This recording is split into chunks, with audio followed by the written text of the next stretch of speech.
Baik,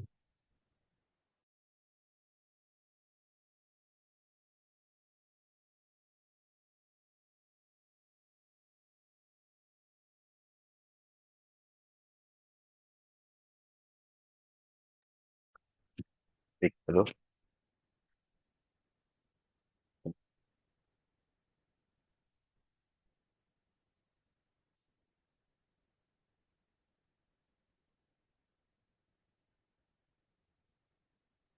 Baik, selamat sore, selamat datang teman-teman di sesi ketiga kelas Urban Climate Finance Class yang diselenggarakan oleh Rujak Center for Urban Studies. Sekali lagi perkenalkan, nama saya Zaki Aribawa. Pada kesempatan kali ini saya akan menjadi moderator pada pelaksanaan kelas di sore hari ini. Setelah sebelumnya, di dua kelas sebelumnya kita telah belajar lebih dalam mengenai intro atau pengantar daripada pendanaan iklim atau climate financing, dan di kelas sebelumnya kita juga sudah menggali lebih dalam soal instrumen dan mekanisme yang kemudian bisa kita temukan di dalam climate finance. Pada sesi ketiga ini kita akan mengeksplorasi topik yang cukup tidak kalah seru gitu ya, cukup kompleks dan lebih detail lagi, yaitu soal tata kelola iklim atau governance climate finance di Indonesia. Namun sebelum kita mulai ke sesinya, sedikit housekeeping notes. Sesi kelas pada hari ini akan berlangsung selama 90 menit. Uh, Sesi presentasi akan berlangsung selama kurang lebih 30 sampai 45 menit dan sisanya akan dilanjutkan dengan sesi tanya jawab. Lalu selanjutnya kepada para partisipan dipersilakan untuk menggunakan Q&A box untuk memberikan tanggapan, komentar maupun pertanyaan. Sekalipun pembicara sedang memaparkan prestasinya, teman-teman tetap bisa menyampaikan pertanyaannya di Q&A box. Ini supaya teman-teman rujak bisa lebih mudah menyortir pertanyaannya. Lalu yang terakhir, silahkan menggunakan emoji yang tersedia di fitur Zoom untuk bisa menunjukkan tanggapan teman-teman terhadap sesi prestasi yang sedang dilaksanakan. Lalu, seperti yang sudah saya sampaikan, materi hari ini akan membicarakan soal tata kelola climate finance atau pendanaan iklim di Indonesia. Dan pada kesempatan kali ini kita sudah kedatangan Mbak Tiza Mafira, Direktur dari Climate Policy Initiative atau CPI Indonesia. Pada Mbak Tiza dipersilahkan. Baik, Mas Zaki, terima kasih banyak dan selamat sore juga teman-teman. Terima kasih sudah bergabung. Saya akan meneruskan ya mungkin beberapa pertemuan yang lalu. Berhubung ini pertemuan ketiga, saya akan lebih banyak menjelaskan mengenai pendanaan iklim khususnya untuk kondisi Indonesia, untuk konteks Indonesia. Jadi saya langsung mulai saja ya. Kalau ada pertanyaan di tengah-tengah, silahkan mungkin ditulis aja di Q&A dulu, nanti saya bisa lihat satu persatu. Oke, sudah terlihat belum ya? Sudah, Mbak. Oke, baik. Mungkin sebelumnya perkenalkan diri dulu ya. Ini saya hide. Hide. Ya, saya memperkenalkan diri dulu ya. Sebenarnya saya anak hukum ya. Lulusnya S1 dan S2 itu hukum. Tapi saya sudah 11 tahun terakhir bekerja di Climate Policy Initiative, yaitu adalah lembaga riset, eh, lembaga advisory khusus yang spesialisasi di bidang pendanaan iklim. Dan apa namanya, ya memang saya akan menjelaskan pertama kenapa pendanaan iklim itu sangat penting ya untuk konteks Indonesia sebagai negara berkembang, tetapi juga untuk konteks global yang sedang berusaha untuk menjaga agar pemanasan bumi tidak melebihi pemanasan yang terlalu berbahaya bagi manusia. Mungkin teman-teman pernah dengar kita punya target menjaga panas bumi jangan sampai lewat dari 1,5 derajat Celcius ya. Ya sebenarnya itu udah lewat, sebenarnya udah terlanjur. Tahun 2024 kayaknya ada beberapa titik di bumi yang mengalami pemanasan lebih dari 1,5 derajat Celcius. Dan terlihat juga ya dari sisi banyaknya cuaca ekstrim yang terjadi, baik itu kemarau berkepanjangan maupun banjir yang terlalu mendadak, hujan yang terlalu besar, tapi hal itu akan terus-menerus semakin parah apabila kita tidak menjaga agar panas bumi tidak melebihi ya, tidak lebih-lebih lagi, jangan sampai 2,5 derajat atau tiga derajat Celcius. Nah, Indonesia ini rentan terhadap dampak perubahan iklim dan berpotensi mengalami kerugian ekonomi karena bencana-bencana cuaca ekstrim yang sekarang pun sudah mulai kita alami gitu. Tahun 2024 menurut BMKG ada sekitar 3.500 kejadian bencana alam akibat cuaca ekstrim. Jadi kita di sini Indonesia wilayah merah ya, artinya very vulnerable untuk dampak perubahan iklim.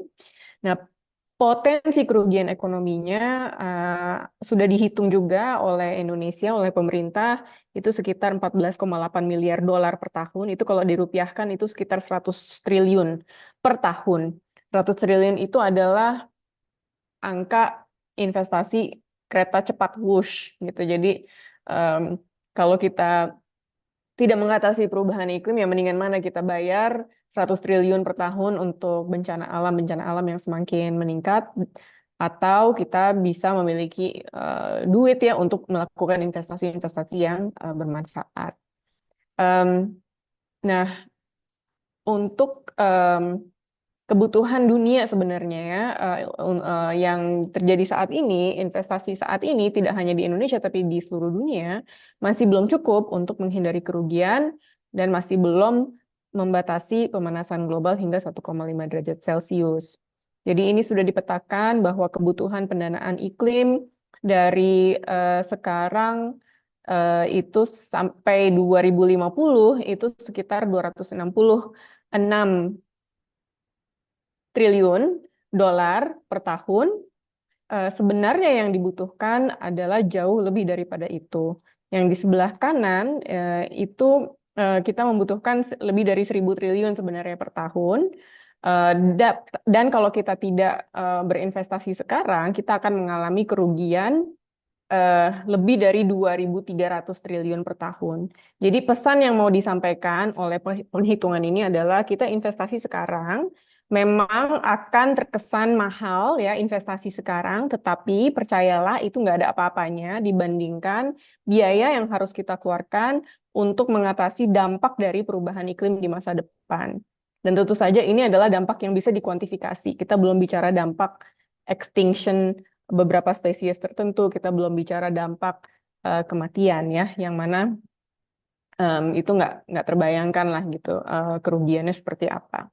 Jadi semakin lama kita menunda kebutuhan investasi iklim, semakin tinggi pula biaya yang harus dikeluarkan. Nah, pendanaan ini juga sebenarnya selain urgent, ya darurat harus dilakukan, dia memang ada isu pendanaan ini dalam komitmen global ya terhadap pengurangan emisi. Ini yang saya perlihatkan sekarang di sini, mungkin teman-teman pernah melihatnya di pembicara-pembicara sebelumnya.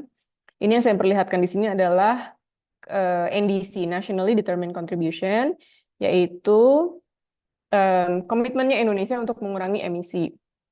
Ini adalah yang resmi terbaru, Enhanced NDC. Nanti akan ada pembaruan namanya Second NDC, tapi belum terbit yang resminya.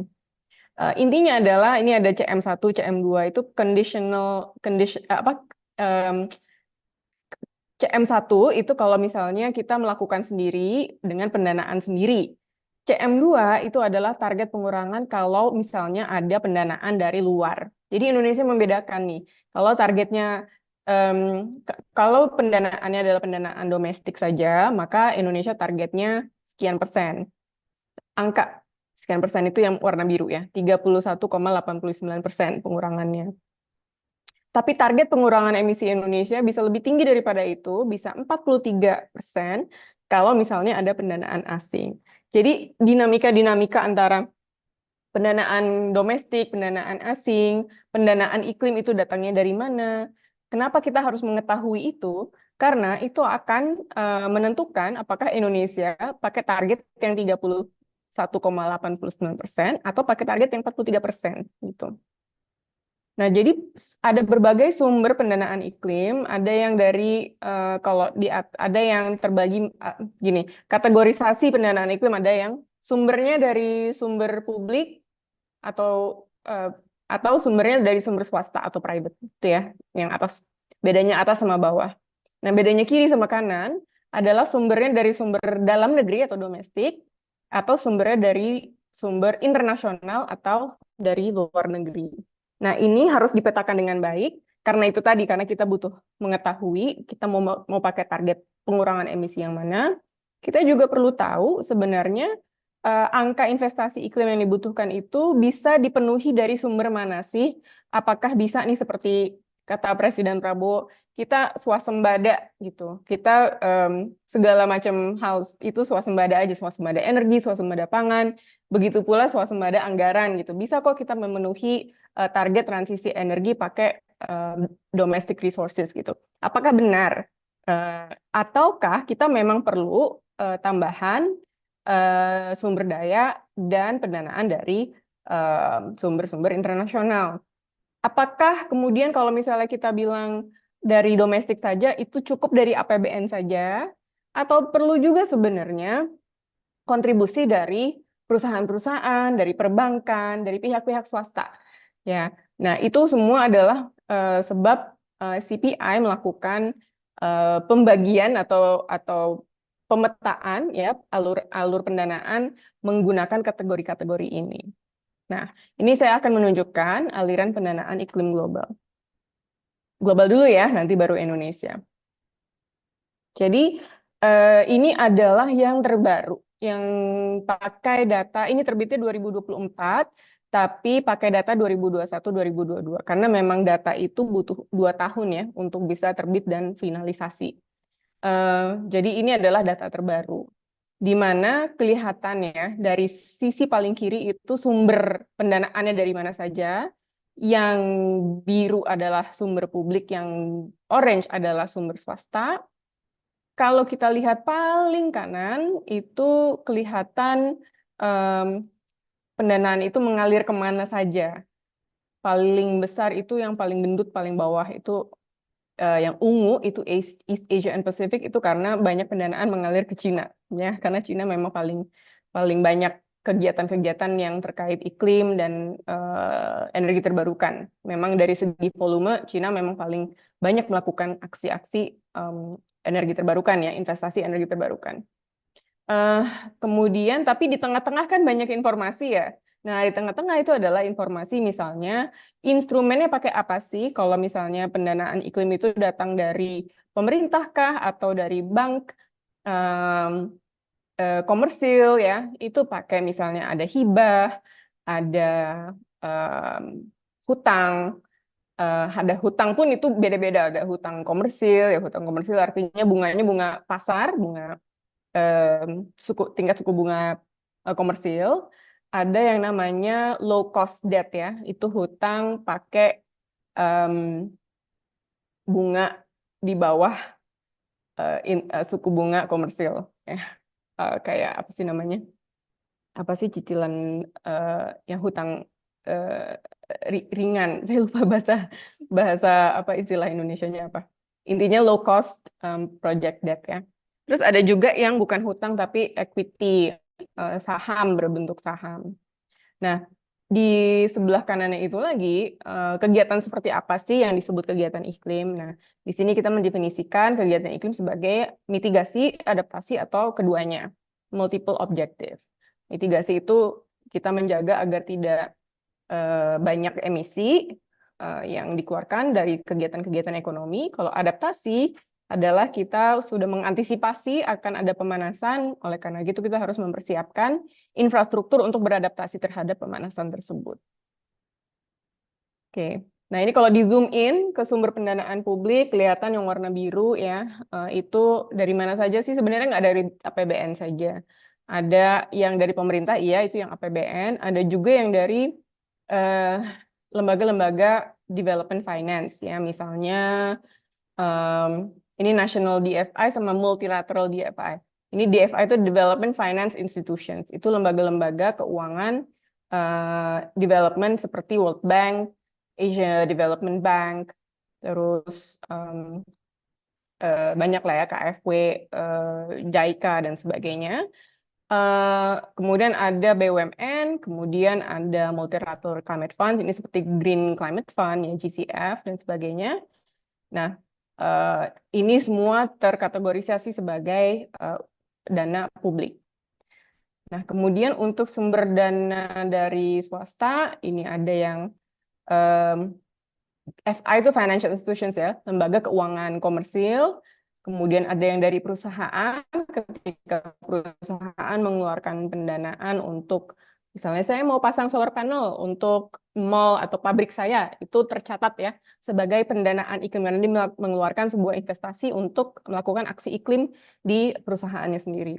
Kemudian ketika rumah tangga atau individu membeli solar PV, energi terbarukan, membeli em, produk hijau yang ramah lingkungan, yang efisien secara energi ya, dan itu tercatat sebagai produk hijau, maka ini juga dicatat sebagai pengeluaran pendanaan iklim. Jadi kita pun masing-masing dari purchase dari perilaku konsumsi kita juga bisa tercatat sebagai pendanaan iklim. Nah, ini adalah breakdown-nya ya, berapa besar. Ini global, ini data global. Nah, eh, sebenarnya kalau misalnya kita melihat proporsi antara pendanaan swasta dengan pendanaan publik, idealnya seperti ini, bahwa pendanaan swasta itu memang lebih besar daripada pendanaan publik. Karena artinya publik ya APBN alias uang negara alias uang dari rakyat itu tidak dipakai terlalu banyak untuk suatu kegiatan yang seharusnya sudah menjadi kegiatan pasar. Jadi banyak dari kegiatan iklim atau aksi iklim itu sebenarnya adalah sesuatu yang sifatnya transaksional kok, jual beli atau investasi. Misalnya di sektor energi itu adalah energi terbarukan, itu bukan itu adalah proyek-proyek yang bisa menghasilkan uang, bisa menjadi suatu bisnis model gitu. Jadi seharusnya memang swasta berperan besar di situ. Transportasi juga menghasilkan revenue, menghasilkan penerimaan ya, penghasilan. Pembangunan infrastruktur, pembangunan gedung, itu juga sebenarnya bisa adalah kegiatan yang menghasilkan penghasilan, adalah bisnis model. Nah, jadi ketika kita melihat lebih besar pendanaan swasta daripada pendanaan publik, artinya marketnya udah mature, pasarnya udah jadi, udah mateng, dan sangat memfasilitasi adanya investasi-investasi yang sejalan dengan target iklim. Memang ini tidak merata di seluruh dunia. Kalau kita melihat Indonesia, di Indonesia itu aksi iklim itu kebanyakan masih dibiayai oleh APBN. Sekitar 60%, 70% masih dibiayai oleh APBN. Selebihnya cuma swasta itu sedikit sekali berperan. Artinya di Indonesia pihak swasta belum menganggap bahwa pasarnya mendukung. Pasar di Indonesia belum terlalu mendukung untuk investasi di yang hijau-hijau gitu. Mari kita lihat sekarang untuk di Indonesia ya. Jadi di Indonesia ini ada beberapa grafik yang bisa saya tunjukkan, tapi intinya saya mau memberi kesimpulannya saja ya biar nggak terlalu lama. Yang pertama adalah mayoritas pendanaan publik di Indonesia itu dialokasikan ke sektor energi, paling sedikit untuk adaptasi. Jadi kan tadi saya katakan bahwa idealnya lebih banyak pendanaan iklim dari swasta ketimbang dari publik.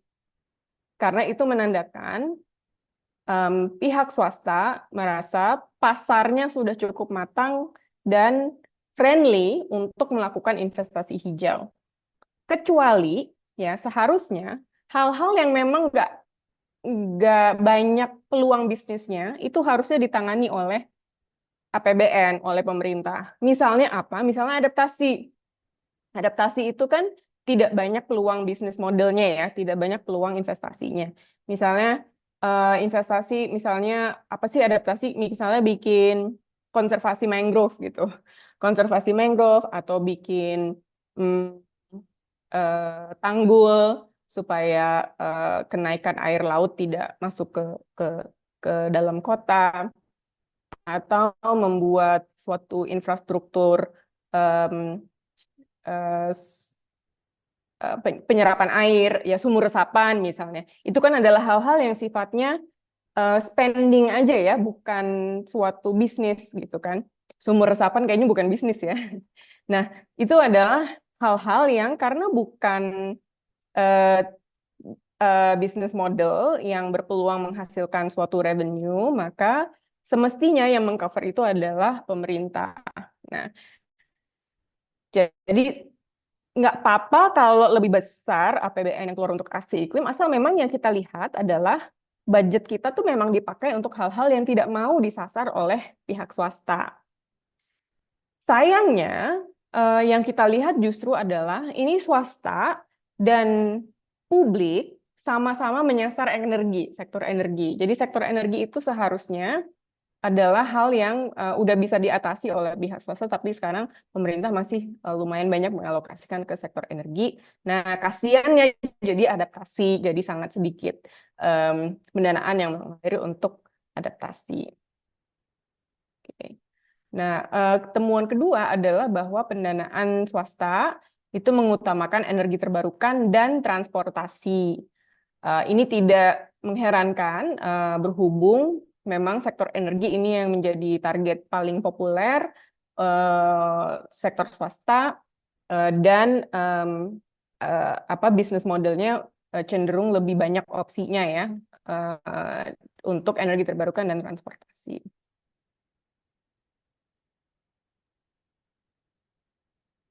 Nah, tadi kan saya katakan pendanaan itu tidak hanya publik dan swasta, tapi juga domestik dan asing. Nah, ini berdasarkan data dari Kementerian Keuangan, em, pendanaan asing yang masuk ke Indonesia ada ya, tapi mayoritas memang masih berupa pinjaman. 66% berupa pinjaman untuk sektor energi, dan proporsi yang paling sedikit adalah proporsi yang berupa hibah. Itu sekitar 4%, dan ini utamanya untuk sektor agriculture, kehutanan, land use, dan adaptasi.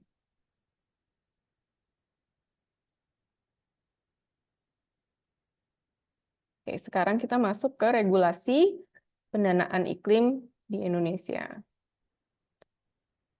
Jadi, melihat bahwa sekarang aliran pendanaan di Indonesia itu masih heavy, berat ditopang oleh pendanaan publik, sebenarnya Indonesia sudah memiliki beberapa kebijakan ya untuk mendorong sektor swasta, sektor perbankan swasta, sektor lembaga keuangan swasta untuk lebih banyak berinvestasi di yang mereka sebut portfolio hijau.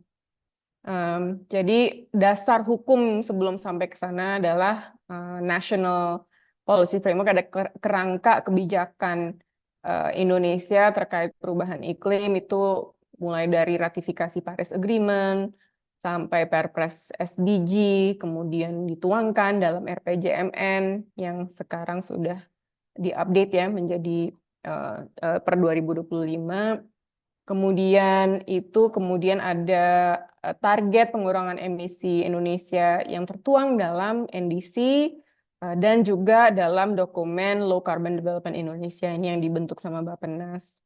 Turunan-turunan dari dokumen-dokumen ini adalah kebijakan yang menyasar lembaga keuangan ya, atau kita sebut supply of finance ya, yang menyediakan finance, dan kebijakan-kebijakan yang menyasar sektor real ya, atau yang kita sebut the demand for finance. Jadi tidak cukup hanya perbankan atau lembaga keuangan yang diatur, tolong dong kamu kasih pendanaan hijau, tolong dong kamu kasih lebih banyak investasi ke energi terbarukan atau ke kehutanan gitu. Nah, sedangkan banknya akan bertanya, lah proyeknya mana, kliennya mana yang datang ke kita gitu. Jadi memang harus diatur juga sektor real, sektor energi, sektor kehutanan, sektor perkebunan, dan sebagainya untuk memiliki standar-standar hijau atau mulai beralih ke praktek-praktek yang hijau, atau bahkan dikasih insentif gitu ya untuk memasang energi terbarukan atau melakukan efisiensi energi supaya mereka kemudian meminta ya melakukan permintaan terhadap adanya keuangan untuk membiayai transisi mereka. Saya mau pasang solar PV di pabrik saya butuh pinjaman ke bank untuk bisa memasang solar PV di pabrik saya, gitu kan? Nah, hal-hal seperti itu sudah sedikit banyak diatur oleh Indonesia. Kalau dari sisi sektor perbankan, lembaga keuangan, udah ada Sustainable Finance Roadmap. Peraturan OJK ada berbagai macam, ada yang tentang pelaporan sustainability, ada yang tentang green bonds, kemudian ada peraturan Bank Indonesia juga ya. Kemudian ada beberapa kemudahan-kemudahan yang diberikan kepada perbankan yang melakukan green bonds misalnya.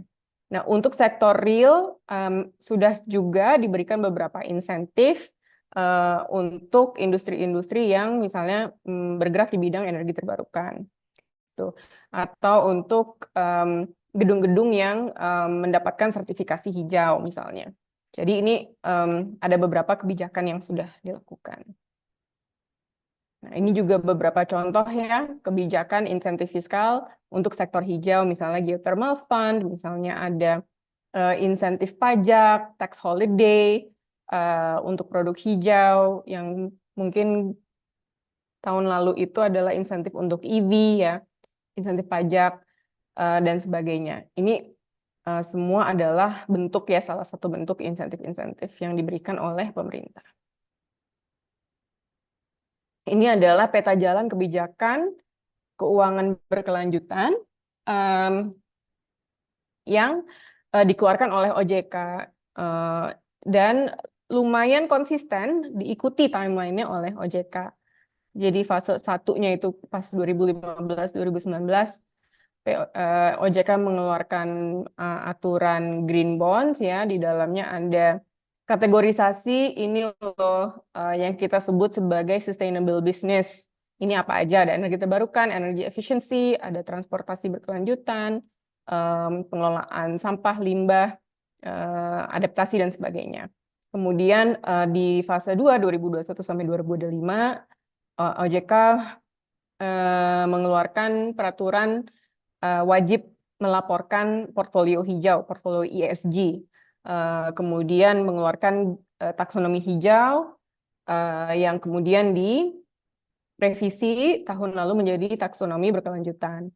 Tahun ini akan direvisi kembali, akan dikeluarkan taksonomi berkelanjutan tahap 2 yang menyasar ke sektor land use ya. Kalau yang tahun lalu itu baru menyasar sektor energi. Jadi ada beberapa hal yang sudah dilakukan oleh OJK dalam rangka mengikuti si peta jalan sustainable finance ini. Dan OJK itu bersama dengan Kementerian Keuangan, bersama dengan Bank Indonesia membentuk Komite Keuangan Berkelanjutan.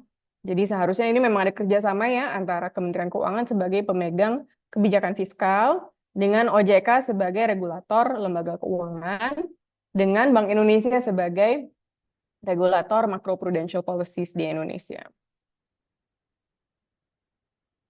Nah, tadi saya sebutkan peraturan kewajiban pelaporan.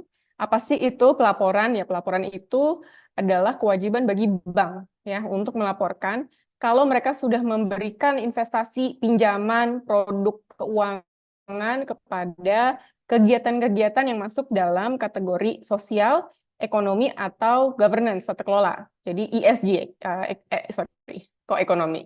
Environmental. ESG itu environmental, social, atau governance. Mereka harus melaporkan itu. Ada yang suka bertanya, bedanya apa sih ESG? Apa sustainable finance, green finance, climate finance, itu sama semua atau berbeda sih gitu. Nah ini jawabannya ini ya, jawabannya adalah bahwa sustainable yang disebut sustainable itu paling luas, ya. Itu mencakup environmental iya, sosial juga iya, tata kelola yang baik juga iya. Sedangkan kalau green itu adalah hanya lingkungan saja, environmental saja. Jadi I-nya aja ya. Dan I-nya itu belum tentu climate, tapi bisa jadi misalnya kesehatan air, kesehatan tanah misalnya. Belum tentu terkait dengan iklim. Sedangkan climate itu adalah bagian dari green yang hanya soal mitigasi dan adaptasi perubahan iklim. Jadi itu yang paling fokus, paling spesifik. Nah, OJK mengatur apa? OJK mengatur sustainable. Jadi I, S, dan G. Oleh karena itu taksonomi yang dikeluarkan oleh OJK juga mencakup environmental, social, sama governance. Nah, kita lihat dari segi pelaporan, ini saya skip aja. Oke. Dari segi pelaporan yang sudah terjadi sekarang-sekarang ini, sejak 2017 ya sudah terjadi, CPI sempat menganalisis bagaimana sih sebenarnya kinerja perbankan di Indonesia dalam memiliki portfolio ESG ini. Ternyata bagus gitu, maksudnya meningkat gitu ya portfolio ESG-nya sejak POJK ini keluar, peraturan OJK ini keluar, ternyata mampu mendorong perbankan untuk lebih konsisten memiliki portfolio ESG. Tapi ketika kita kulik lebih dalam lagi, dari I sama S sama G paling banyak yang mana? Ternyata perbankan Indonesia itu banyak yang berat di S, di sosial.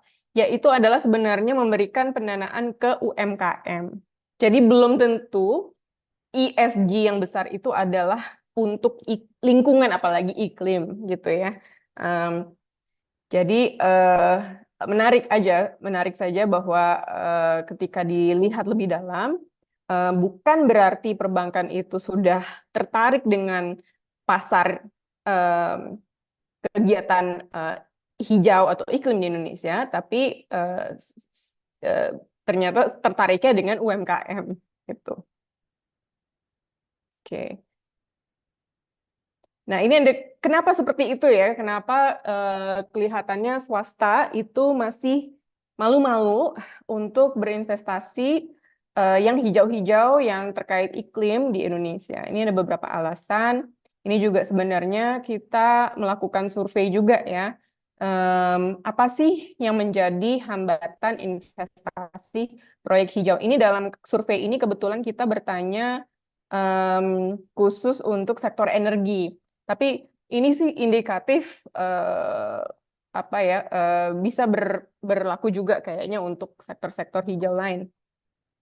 Jadi siapa saja yang kami tanya? Kami tanya kepada beberapa kementerian, pemerintah, ya, regulator, dan kita juga bertanya kepada bank, kepada development banks juga, kepada penyedia equity dan kepada pengembang proyek ya yang memang yang punya proyek. Hasilnya adalah ada hambatan-hambatan yang dideskripsikan di sebelah kanan. Tapi kita lihat dulu warna titik-titiknya ya, bulatan-bulatannya. Yang paling banyak bulatan yang semua orang yang kita wawancara 100% menyebut ya ini adalah hambatan, itu yang warna hijau. Semuanya bilang ini yang warna hijau ini adalah hambatan. Yaitu apa? Yaitu bahwa ada anggapan yang namanya teknologi ramah lingkungan masih membutuhkan insentif dari pemerintah untuk bisa berkompetisi dengan teknologi yang tradisional, yang tidak ramah lingkungan. Jadi ini semua bilang butuh insentif. Ya. Kemudian yang banyak selain yang warna hijau adalah titik warna hitam. Ya, banyak yang menjawab ini, yang hitam ini adalah hambatan. Yang hitam itu adalah adanya kesulitan mengakses informasi terkait proyek-proyek hijau itu ada di mana dan seperti apa dan strukturnya harus bagaimana. Jadi informasi ini katanya kurang. Jadi awareness-nya juga kurang. Berikutnya adalah yang titiknya banyak juga adalah yang abu-abu ya. Abu-abu ini adalah anggapan bahwa sebenarnya karena resikonya tinggi, persepsi resiko proyek-proyek investasi hijau di Indonesia itu tinggi, seharusnya ada yang namanya instrumen de-risking, instrumen untuk mengurangi resiko tersebut. Resiko investasi ya maksud saya. Nah, jadi ada anggapan bahwa tidak atau kurang banyak instrumen mitigasi risiko investasi di Indonesia. Nah, ada juga anggapan-anggapan lain, misalnya yang kuning ya, ini cukup banyak. Ya, karena teknologinya kok kelihatannya baru, jadi resikonya juga pasti lebih tinggi gitu. Ada yang bilang yang warna orange ya, yang warna orange itu adalah kebijakan pemerintah itu masih nggak jelas ya, banyak berubah, kemudian harga pasar juga banyak berubah sehingga masih dianggap suatu pasar yang volatile gitu, banyak berubah-berubah, regulasinya juga banyak berubah-berubah, tidak ada kepastian hukum dan sebagainya. Jadi ini semua adalah hambatan-hambatan yang menyebabkan sektor pendanaan, sektor keuangan itu ragu-ragu ya, tidak ambisius banget, tidak agresif lah untuk melakukan investasi di sektor hijau. Nah, tapi kita sebenarnya mau melihat lebih dalam lagi ya, karena tadi disebutkan apakah benar tadi disebutkan ya bahwa ada insentifnya kurang banyak, kemudian informasinya kurang, regulasinya belum jelas dan sebagainya. Kita lihat ya. Memang salah satu hambatan terutama adalah bahwa ada anggapan produk hijau itu demand-nya nggak gede ya, dari pasar itu nggak banyak demand. Em, Kalau nggak banyak demand ya, penerimaannya akan rendah, low return. Kalau bahasa investasi, kalau low returns itu ngapain gitu? Kita investasi di situ kalau penerimaan kita nggak akan besar. Kita investasi di sesuatu yang mungkin nggak laku-laku banget gitu. Nah, kenapa nggak laku misalnya ya untuk solar PV, untuk energi terbarukan berupa solar PV? Memang ada sekitar eh, 3 atau 4 kali ya perubahan kebijakan dari pemerintah dan PLN terhadap pembangkit listrik surya atap. Bahwa ini tahun 2022 ya beritanya, PLN membatasi penggunaan PLTS atap, tidak boleh banyak-banyak. Em, Sekarang sudah berubah per 2024 awal itu berubah, boleh tidak dibatasi lagi, tapi ada kuotanya, jadi kita harus rebutan kuota ya, kuota war ya, kuota war bukan tiket war tapi kuota war. Kalau kita mau pasang solar PV di atap kita gitu.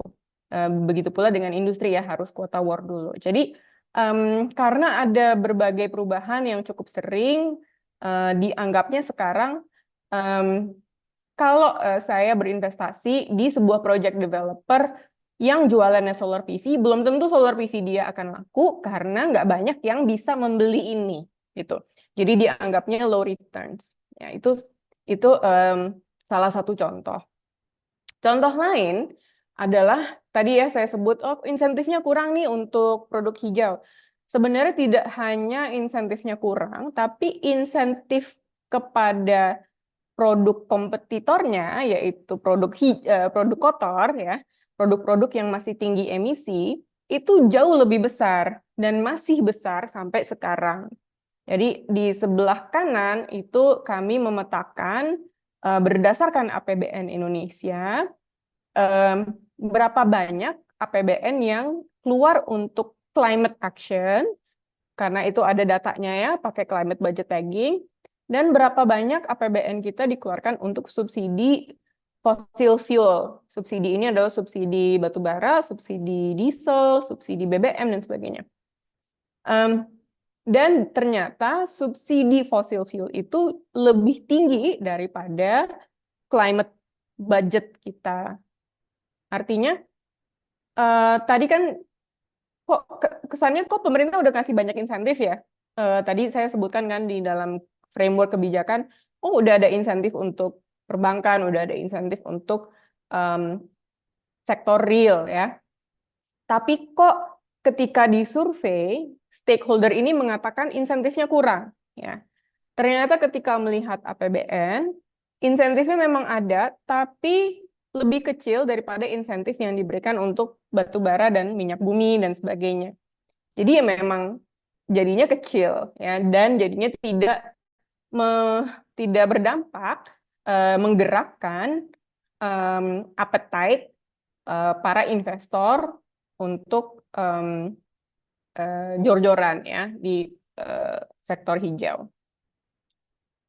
Kemudian hambatan yang lain adalah tadi kan kita lihat di survei ya bahwa ada yang bilang ini teknologinya baru, jadi kita belum familiar dan kelihatannya akan risikonya tinggi gitu. Jadi high risk, investor juga kalau namanya high risk harus high return, ya kan? Kalau low return biasanya low risk gitu. Kalau kalau high return kalau high risk low return itu nggak ada lah yang mau investasi di situ untuk apa gitu. Jadi untuk yang high risk itu kenapa disebut high risk ya, risikonya tinggi, teknologinya belum kenal dan sebagainya. Karena memang banyak dari produk hijau itu termasuk produk energi terbarukan dan tidak hanya energi terbarukan, misalnya kita beli baju slow fashion gitu misalnya. Atau kita beli EV gitu misalnya, itu memang lebih mahal nggak sih? Lebih berasa premium. Sebenarnya premiumnya itu terasa karena em, biaya di depan yang cukup tinggi, ya. Eh, kita bandingkan harga solar PV dengan harga batu bara deh. Jadi kotak kiri atas dengan kotak yang kanan bawah ya, solar PV dengan batu bara. Solar PV itu lebih mahal di tahun pertama ya $1.400 per kilowatt. Eh, batu bara itu di tahun pertama lebih murah $1.300 per kilowatt. Tapi di tahun kedua, ketiga, keempat, kelima, keenam dan sebagainya, batu bara memiliki operational expenditure ya biaya operasi yang lebih tinggi daripada solar PV karena untuk batu bara dia harus beli terus batu baranya. Ini EV ini mirip seperti ini juga nih. Kalau kita bandingkan EV dengan mobil biasa, EV itu akan mahal di tahun pertama, tapi akan murah di tahun berikut-berikutnya karena nggak perlu beli bensin gitu kan. Jadinya hemat bensin. Solar PV juga begitu, nggak perlu beli batu bara, jadinya hemat. Nah, ini tuh adalah sebuah struktur, sebuah skema, dan bisnis model yang sama sekali berbeda dengan bisnis model yang biasanya. Jadi, para investor itu belum tentu memahami cara menstruktur ya skema keuangan ini harus seperti apa. Karena harus gede di depan, sedangkan OPEX-nya rendah sekali. Nah, sebenarnya itu tidak impossible ya, berarti kan? Artinya bukan masalah, oh teknologinya memang lebih mahal. Ternyata tidak sesederhana itu. Teknologinya sebenarnya murah kalau dihitung eh, em, apa ya namanya levelized cost-nya. Levelized cost itu adalah biaya sepanjang hidupnya. Ya, teknologi hijau itu kalau dihitung biaya sepanjang hidupnya itu lebih murah. Em, tetapi sulit ya untuk menggoyahkan persepsi bahwa teknologi hijau atau barang hijau itu mahal. Karena pada saat beli memang apple to apple-nya lebih mahal gitu pada saat pertama kali beli gitu. Nah, bagaimana caranya mengatasi hambatan-hambatan ini? Ada beberapa intervensi yang bisa kita lakukan, baik itu dari segi regulasi atau dari segi pendanaan lagi. Jadi ditambah lagi pendanaannya, tapi dengan cara yang khusus gitu ya. Nah, ini seringkali disebut blended finance. Nanti saya jelaskan. Jadi kan tadi saya sudah menjelaskan kenapa sih proyek hijau nggak banyak yang tertarik. Oh, karena di Indonesia dianggapnya high risk, low returns. Pasti kalau teman-teman pernah ditawari ya produk investasi, ini mau beli saham nggak, mau beli sukuk nggak, mau beli obligasi nggak gitu. kita pasti sebagai investor ya meskipun retail dan kecil-kecilan pasti kita nanya dong, berapa nih kuponnya, berapa nih bunganya gitu. Kalau misalnya kita adalah investor yang doyan main saham ya, kita doyan yang high risk tuh. Kalau high risk, returns-nya juga gede, bunganya gede. Bisa bisa bisa hilang duit saya, bisa rugi, tapi kalau saya untung banget. Jadi saya mau teh gitu. Ada investor-investor yang emang doyan aja high risk asal high returns. Nah, ada investor-investor yang maunya main aman saja. Kalau kita ada saya nabung aja sudah cukup, udah pasti nggak hilang duitnya, meskipun bunganya kecil aja, nggak apa-apa. Yang penting saya bisa nabung dan saya bisa menyisihkan sebagian duit saya untuk tabung ini. Berarti kita adalah tipe investor yang low risk, low returns, bunganya kecil nggak apa-apa, asal risikonya juga kecil, ya kan? Jadi investor itu ada di garis ungu, investor low risk low returns atau investor high risk high returns. Ada nggak sih investor yang doyannya low risk, high returns? Ya ada lah pasti gitu. Cuman biasanya itu too good to be true ya. Biasanya mungkin itu adalah skema piramid gitu. Atau kita dibohongin sama judi online gitu ya. Itu biasanya adalah eh, terlalu itu adalah fantasi lah, utopik gitu. Biasanya nggak ada produk investasi yang low risk dan high returns. Nah, bagaimana dengan kalau resiko tinggi pengembalian rendah? Ya, ya itulah proyek-proyek hijau tuh adanya di situ. Proyek-proyek hijau adanya di high risk low returns. Jadi siapa yang mau investasi di situ? Ya kan? Harus kita kasih intervensi. Ya, kita harus intervensi agar titik yang berwarna biru itu pindah ya ke garis berwarna ungu. Caranya bagaimana? Ya, bisa mungkin kita perbaiki kebijakannya. Jadi ada beberapa alasan yang cukup laten lah kenapa si titik biru itu berada di situ. Ya bisa jadi yang tadi saya sebutkan, dari sisi insentif nggak pernah dapat insentif, sedangkan yang kompetitornya yang batu bara dapat insentif terus. Gimana kita mau kompetisi gitu misalnya ya. Jadi bisa diatasi melalui kebijakan yang memberikan lebih banyak insentif kepada produk hijau, mengurangi insentif yang sekarang diberikan, subsidi yang sekarang diberikan untuk produk yang kotor. Pemerintah bisa melakukan direct procurement ya untuk memberi sinyal, oke kita mau pasang solar PV di semua gedung pemerintah, misalnya seperti itu ya. Itu memberikan sinyal bahwa oke, sekarang pemerintah mau menciptakan demand yang lebih besar untuk produk-produk hijau. Jadi itu adalah kebijakan. Bisa jadi kebijakannya adalah memperbesar penerimaan ya, memperbesar potensi penerimaan. Jadi misalnya pemerintah bilang, oke, kalau kamu pasang solar PV di rumah, saya akan beli listrik dari kamu gitu. Atau kamu kalau pasang solar PV, kamu adalah pembangkit listrik tenaga surya, maka saya akan beli listrik dari kamu dengan harga feed-in tarif yang cukup bagus gitu misalnya. Jadi ini banyak ya macam-macamnya kebijakan itu, yang penting adalah mengurangi resiko dan memperbesar returns.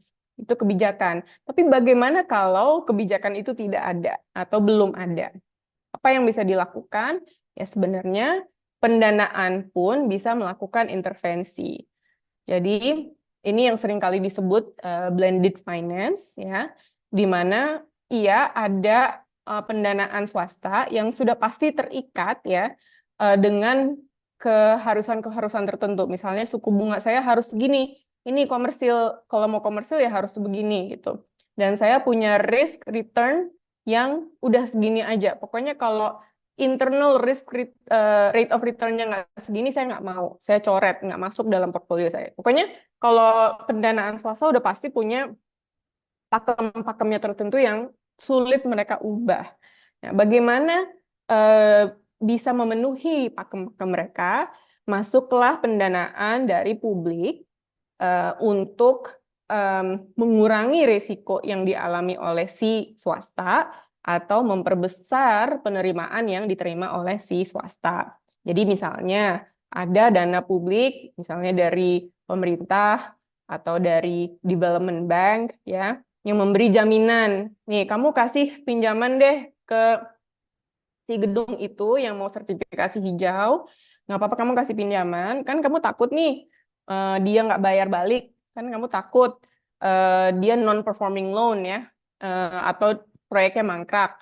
Nah, jangan takut karena saya akan memberi jaminan. Kalau dia sampai tidak bisa mengembalikan dananya, saya akan step in untuk menjaminkan em, hutang tersebut gitu. Jadi ini adalah salah satu bentuk blended finance, nggak harus jaminan, bisa juga menjadi semacam cross subsidy untuk menurunkan tingkat suku bunganya, bisa juga jadi em, apa namanya masuk dari sisi saham, ya equity dan sebagainya, ada banyak sekali em, contoh-contohnya. Tapi intinya adalah ini ya, intinya adalah intervensi keuangan untuk mengurangi risiko atau memperbesar returns yang dialami oleh sektor perbankan komersil supaya ini mereka paling banyak duitnya ya, si commercial finance ini duitnya paling banyak.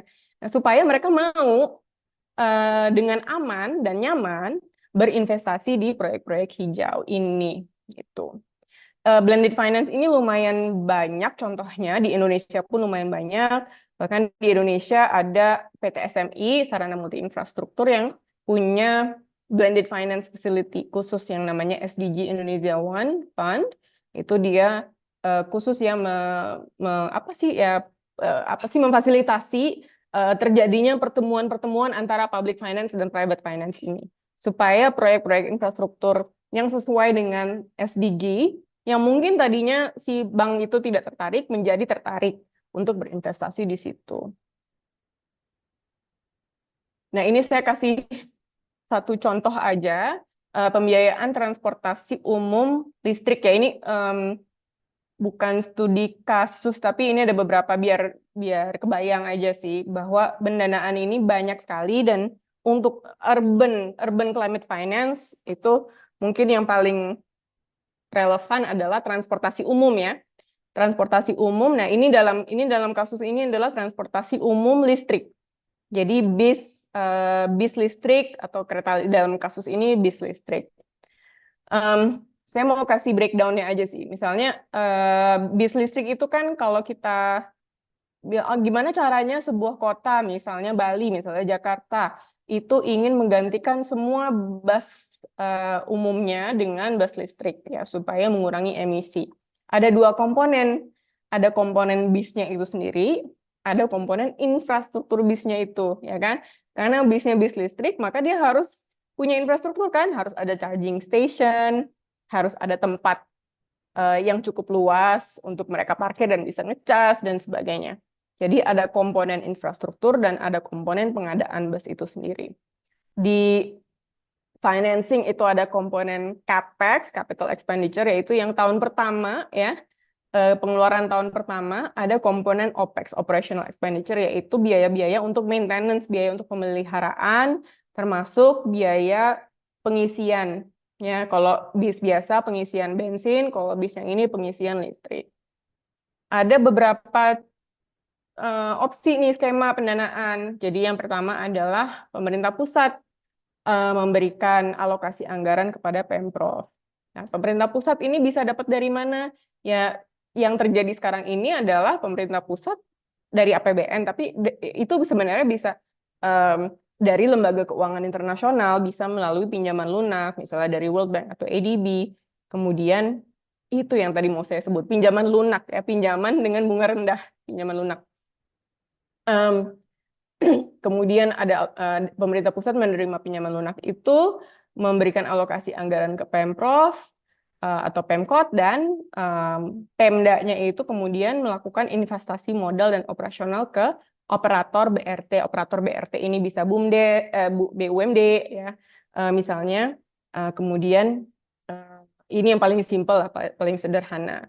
Nah, dalam opsi ini pemerintah pusat menanggung seluruh biaya pembangunan BRT, dan pengembalian pinjamannya itu antara pemerintah pusat dengan si lembaga keuangan aja. Jadi nggak bergantung pada pendapatan operasional si busnya itu sendiri, karena kalau bagi pemerintah pusat itu udah alokasi anggaran aja. Jadi kamu dia bilang ke Pemda, kamu tinggal spending aja gitu. Nah, ada skema pendanaan cost sharing antara Pemda dengan pemerintah pusat, di mana pemerintah pusat meminjam pakai akses pinjaman lunak, Pemda pun mengakses pinjaman lunak gitu ya. Jadi kalau dari pemerintah pusat mungkin untuk infrastrukturnya BRT, Pemdanya untuk beli unit busnya. Jadi sharing lah, kamu handle infrastruktur, handle charging station dan sebagainya, handle antar kota ya, urusan-urusan antar kota, saya akan handle unit busnya gitu. Em, dan ini juga sesuatu yang sudah beberapa kali terjadi ya. Nah, khusus untuk Pemda nih biasanya mereka mengakses pendanaan pinjaman seperti ini melalui lembaga keuangan lokal ya, seperti PT SMI atau PT IIF, Indonesia Infrastructure Finance.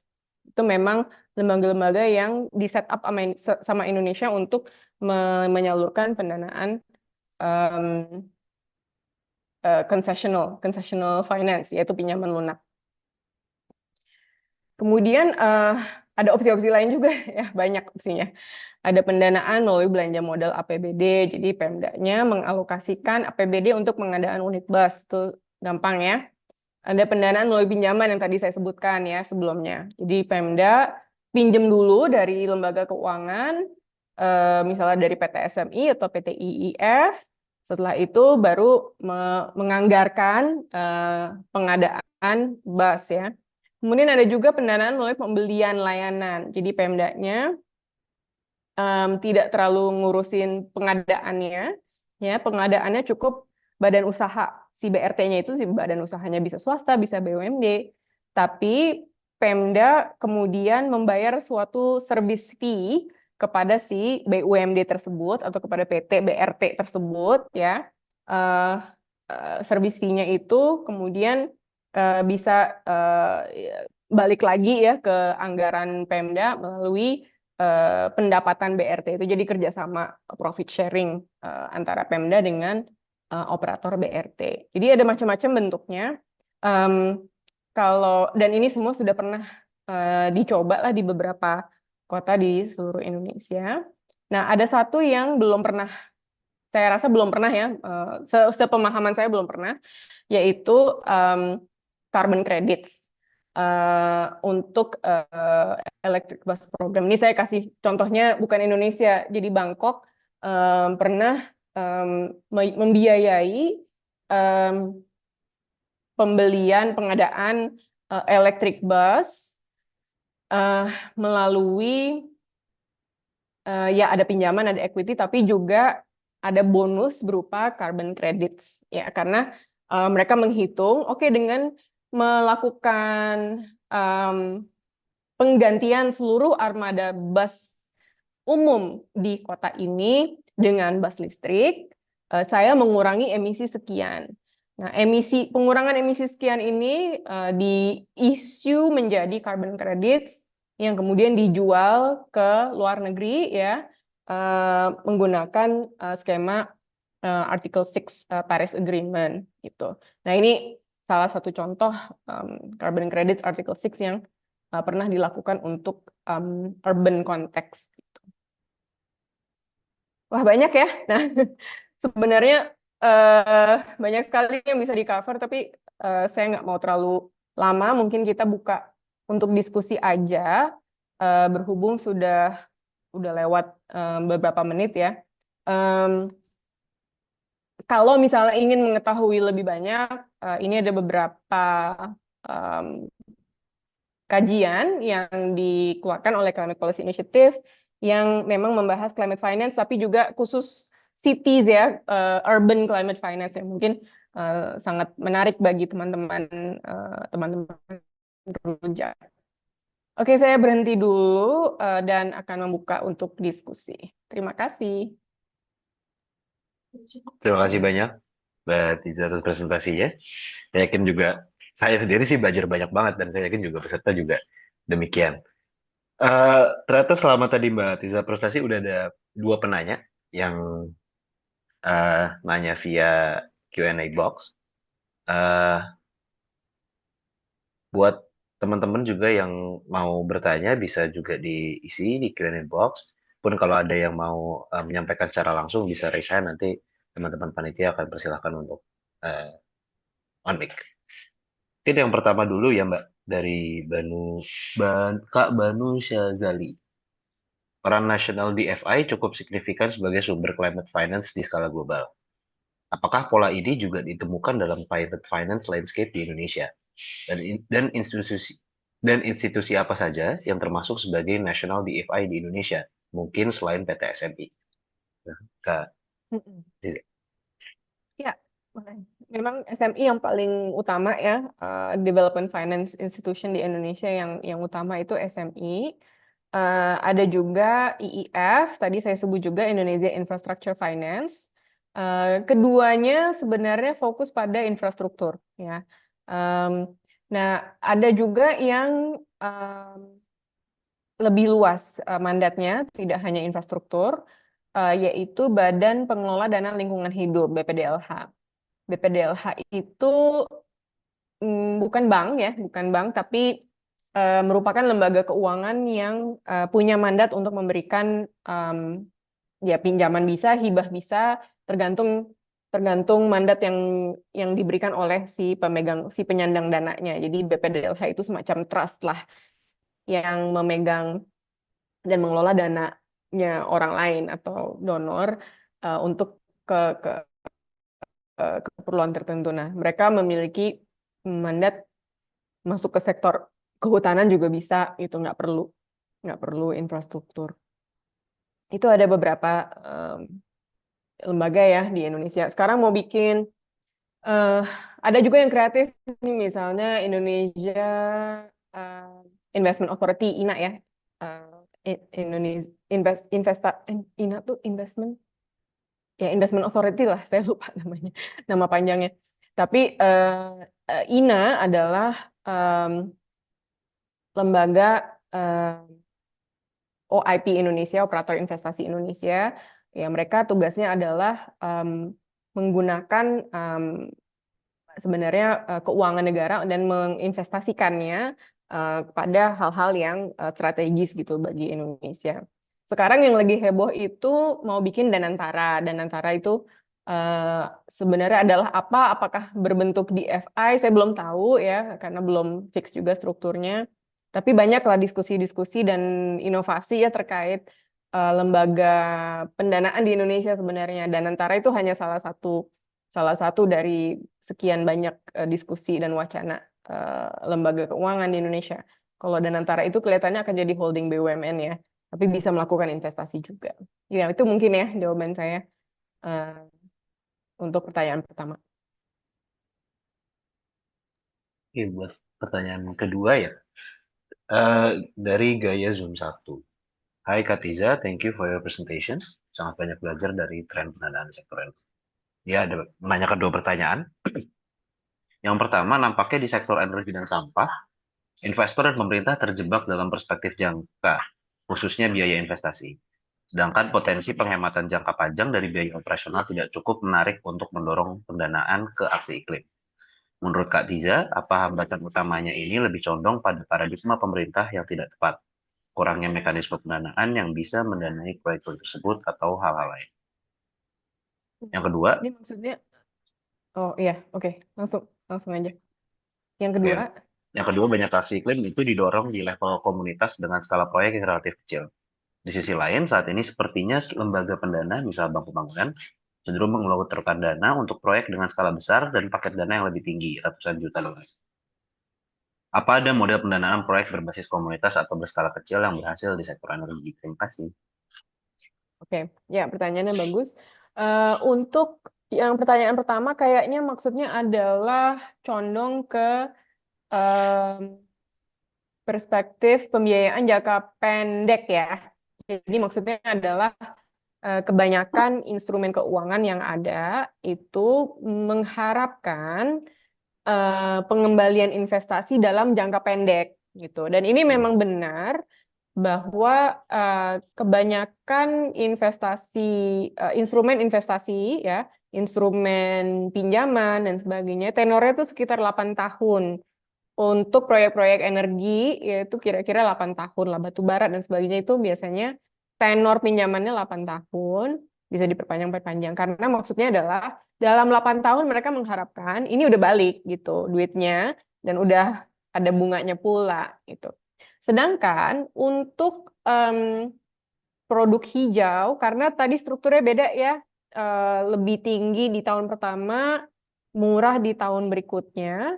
Nah, itu menyebabkan tenornya harus lebih panjang karena kita mendapatkan keuntungan itu dari savings, dari bensin yang tidak perlu kita beli, dari em, batu bara yang tidak perlu kita beli ya, dan sebagainya. Atau misalnya dalam sektor sampah itu adalah dari biaya tipping fee yang tidak perlu kita keluarkan, atau biaya manajemen tempat pembuangan akhir yang tidak perlu kita keluarkan. Itu semua adalah savings ya.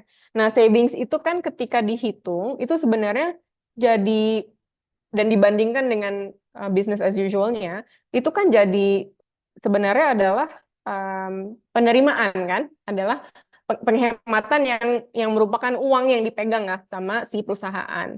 Nah, tapi untuk bisa menghitung savings tersebut sampai menjadi value, biasanya butuh waktu yang lebih panjang aja sih. Nggak mungkin misalnya 5 tahun, dalam waktu 5 tahun atau 8 tahun, ini udah savingsnya sudah break even gitu ya. Cukup untuk bisa dikatakan break even.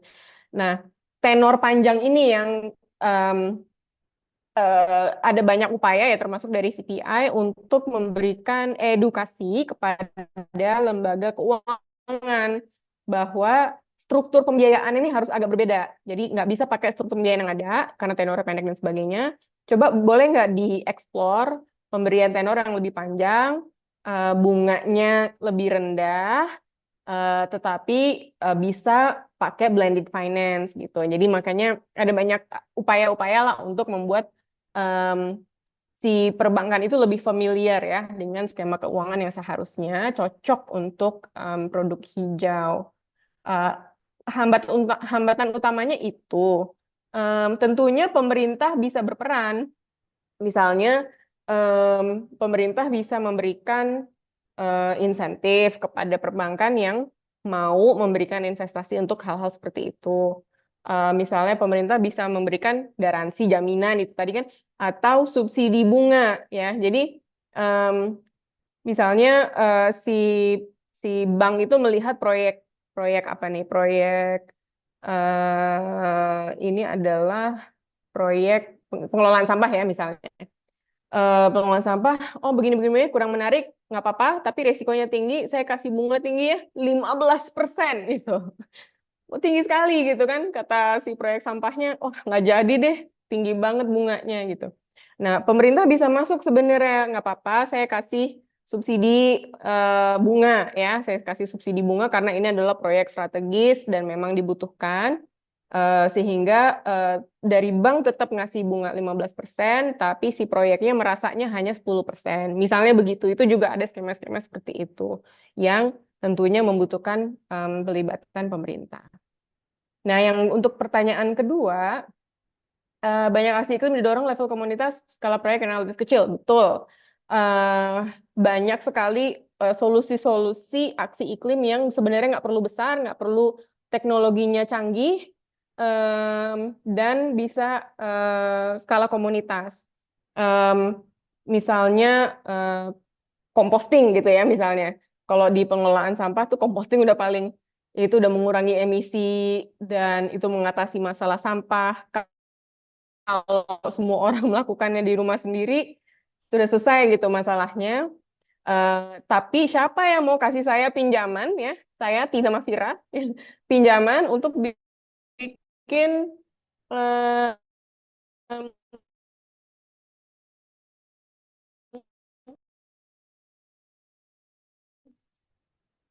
proyek sama Vira gitu, dapetin pinjaman untuk itu karena kata bang kecil banget proyek kamu gitu, saya nggak tertarik gitu kan, proyek kamu kekecilan. Tapi sebenarnya ada contoh-contoh di sektor energi di mana ada namanya community-based renewables ya, artinya adalah energi terbarukan yang dibangun oleh komunitas kecil. Ini biasanya adalah komunitas bukan urban memang. Biasanya ini adalah komunitas rural justru yang di daerah-daerah terpencil memang nggak dapat listrik dari PLN atau belum terlalu terelektrifikasi 100% ya. Kemudian mereka swadaya membentuk BUMDes, memasang energi terbarukan solar PV, memasang baterai ya jadi off grid dan itu berhasil mendapatkan pendanaan. Karena apa? Karena tenaganya, karena listriknya itu dipakai untuk kegiatan produktif ya. Jadi bukan hanya dipakai untuk penerangan rumah ya, tapi dipakai untuk sebuah bisnis. Bisnisnya komunitas misalnya ini komunitas nelayan oke jadi listriknya dipakai untuk mengeringkan si ikan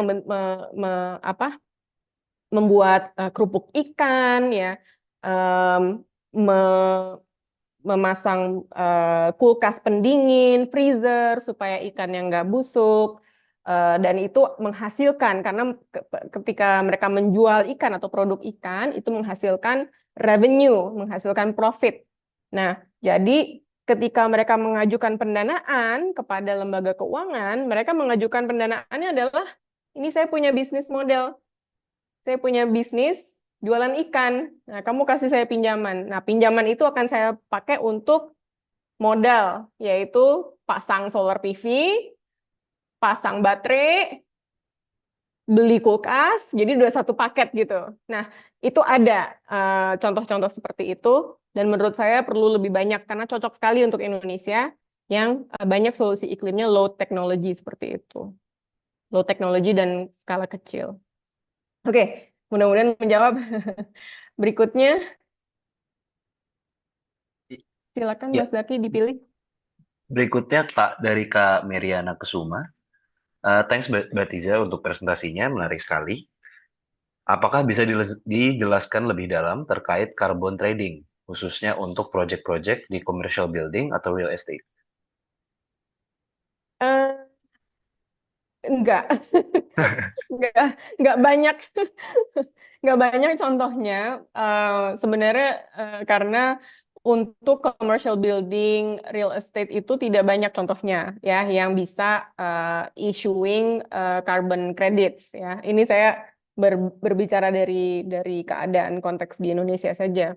Jadi yang sudah lebih dikenal di Indonesia atau lebih banyak contohnya adalah carbon credits yang dikeluarkan atas dasar proyek konservasi hutan, ya. Dan belakangan ini juga dikeluarkan carbon credits dikeluarkan atas dasar pengurangan emisi dari pembangkit listrik atau industri, ya. Nah itu biasanya seperti itu. Kenapa belum banyak commercial building real estate? Karena metodologinya aja sih. Metodologinya setiap kali ada proyek proyek yang mengharapkan carbon credits itu perlu ada metodologinya. Metodologinya harus spesifik ke proyek tersebut. Em, dan metodologi untuk real estate eh, eh, belum familiar di Indonesia atau belum ada. Salah satu lah, saya nggak tahu yang mana. Jadi saya nggak bisa memberikan contoh carbon trading untuk real estate secara spesifik. Tapi kalau nanti ada pertanyaan soal carbon trading secara umum, boleh nanti ditanyakan lagi di saya nggak tahu arah pertanyaannya kemana soalnya. Oke, thank you Kak Tiza jawabannya. Eh, Selanjutnya ada dari anonymous attendee. Ini pertanyaan cukup panjang. Eh, Seperti yang disebutkan oleh Kak Tiza bahwa Indonesia masih minim terhadap pergerakan aksi hijau. Apakah ini salah satu cara pemerintah untuk melakukan program-program yang mengarah ke hijau, terus seperti transportasi umum yang mengganti moda transportasi yang berbahan bakar konvensional menjadi moda listrik? Mungkin ini kaitannya dengan carbon credit yang telah dimention sebelumnya. Namun pandangan ini cenderung negatif terhadap pandangan masyarakat karena selain modanya yang diubah, namun model busnya pun berubah dari MBRT menjadi non-BRT. Otomatis banyak penyesuaian kembali dalam penggunaan transportasi umum, seperti biaya yang cenderung lebih mahal dan pergerakan aktivitas yang cukup terbatas karena perubahan moda BRT ke non-BRT. Semoga pertanyaan cukup jelas. Kalau saya tangkap pertanyaannya, mungkin ada trade-off-nya gitu, Mbak. Ketika kemudian mau mengubah transportasi atau existing industrinya itu yang sebelumnya masih kotor untuk jadi hijau itu ada ada perubahan yang cukup signifikan sehingga mungkin penerimaan masyarakatnya itu berubah juga dan banyak yang cenderung against gitu. Mungkin kalau pertanyaannya seperti ini, kira-kira kalau dari Mbak Tiza sendiri seperti apa? Oke. Makasih pertanyaannya. Sebenarnya seharusnya eh, tidak niscaya bahwa semua perubahan ke produk hijau itu akan menaikkan harga ya. Ini saya rasa ada suatu miskonsepsi atau mispersepsi di masyarakat bahwa semua yang hijau itu pasti lebih mahal gitu. Em, Memang ada yang lebih mahal. Jadi kalau saya ditanya saya selalu jawab dan menurut saya ini benar sih. Jadi berdasarkan observasi saya ya, ada ada em, pilihan hijau, apa opsi produk hijau itu cuma dua macam ya. Yang pertama adalah premium ya, produk hijau yang premium karena semua externality cost-nya masuk ke dalam biaya produknya. Sehingga dia memang hanya bisa dibeli oleh ya orang-orang kaya gitu atau memang motivasi beralih ke produk tersebut adalah supaya keren bisa flexing dan sebagainya. Ada produk hijau yang hemat banget ya, murah, sangat murah. Justru adalah sesuatu yang lebih hemat, lebih murah daripada opsi-opsi lain. Misalnya untuk mengurangi emisi ini ada tipe konsumen. Untuk mengurangi emisi saya mau naik kendaraan umum ya. Itu adalah opsi yang sangat hemat ya ketimbang saya naik taksi, saya naik pesawat dan sebagainya. Em, ada konsumen yang untuk mengurangi emisi saya mau beli mobil listrik ya. Nah, ini kan dua demografi yang berbeda sehingga pemerintah ketika membentuk kebijakan itu memang harus ramah terhadap dua demografi tersebut. Maksudnya memfasilitasi lah dua demografi tersebut. Nah, dalam kasus transportasi umum ya, transportasi umum itu murah ya, maksudnya itu udah disubsidi dan untuk menjaga agar itu tetap murah apapun perubahannya, maka subsidinya harus disesuaikan karena memang aslinya tuh disubsidi gitu. Energi pun seperti itu, listrik itu pun seperti itu ya. Listrik kita dari PLN itu adalah listrik bersubsidi. PLN membeli batu bara itu adalah dengan harga yang subsidi ya. Em, jadi ketika kita bilang transisi energi dong dari batu bara ke energi terbarukan, itu kita bukan meminta agar pemerintah menaikkan listrik karena pemerintah bisa mengalihkan subsidinya ke energi terbarukan begitu. Jadi tinggal mau apa enggak ya mengalihkannya karena yang namanya listrik dan transportasi umum memang pada dasarnya memang sudah subsidized. Nggak nggak ada alasan harus mengganti subsidi tersebut. Maksudnya nggak ada alasan harus menghilangkan subsidi tersebut. Yang ada adalah opsi untuk mengalihkan subsidi tersebut ke teknologi yang lebih hijau. Oke, Em, mudah-mudahan menjawab.